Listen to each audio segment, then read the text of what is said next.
හයි යාළුවනේ අදත් ලස්සන ස්ටෙන්සිල් එකකින් අපි ගවුමකට අලුත් පෙනුමක් කමුද.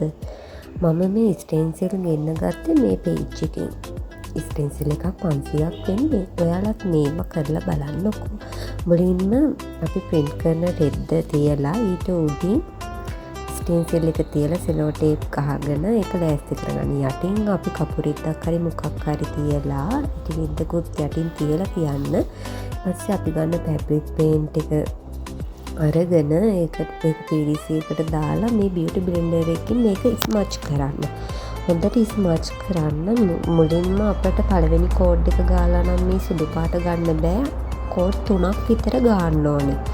මුලින්ම අපි PVC එකට තින්ත ටිකක් තියාගෙන ඊට පස්සේ මේ බියුටි බ්ලෙන්ඩර් එකේ හොඳට ස්මච් කරන්න ඕනේ.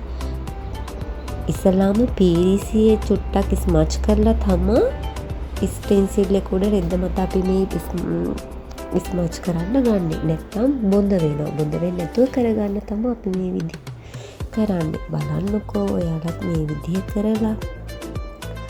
එතකොට අපිට මුලින්ම කෝඩ් 3ක් විතර ගන්න ඕන. පළවෙනි කෝඩ් එක ගාලා ටිකක් වෙලා තියලා විනාඩි 10ක් විතර තියලා අනිත් කෝඩ් එක ගන්න. මම 3 පාරක් විතර ගෑවා. නැත්තම් මේක ගෑවිලා මදි ගතියක් වගේ පේනවා.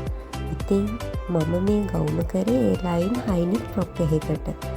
ඉස්සෙල්ලා පොම ටොප් එක බ්ලොක් එක කපාගෙන ඉන්න. ඉතින් ඔයාලත් මේ වගේ දේවල් කරලා බලන්න. හදට ගිහින් එන්න. ලස්සන බ්ලොග් එකකින් හම්බෙමු.